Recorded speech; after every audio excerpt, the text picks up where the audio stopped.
Shed ready చేసేటప్పుడు మనం అన్నింటినీ చేస్తున్నాం, కానీ కొన్ని అంశాలను మాత్రం మర్చిపోతున్నాము. వాటిలో ముఖ్యంగా మనము లిఫ్టింగ్ చేసినప్పుడు ఈ విధంగా ఈకలన్నీ కూడా షెడ్ బయట పడతాయి.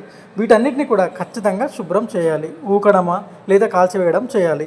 మనము చీపుడుతో ఊకినప్పుడు అన్నీ రాకపోవచ్చు. అప్పుడు బస్తాలను తగలబెట్టి ఈ ఈకల మీదుగా తీసుకువెళ్ళినప్పుడు అన్నీ కాలిపోతాయి. ఇంకా ఫీడ్ వేసే ఈ ప్లేస్లో ఖచ్చితంగా సున్నం నీళ్ళని చల్లాలి. రేకులకి, గోడలకి అన్నిటికీ కూడా సున్నం పూసుకోవాలి.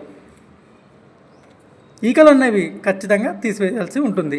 మనము ప్రతి బ్యాచ్లో ఎర్రమట్టి కోసం అక్కడిక్కడ వెతకకుండా షెడ్ మధ్యలో ఈ విధంగా ఎర్రటి మధ్య దిబ్బని ఒకటి ఏర్పాటు చేసుకుంటే ప్రతి బ్యాచ్లో కూడా మనకు అలకడానికి చాలా సులభంగా కూడా ఉంటుంది.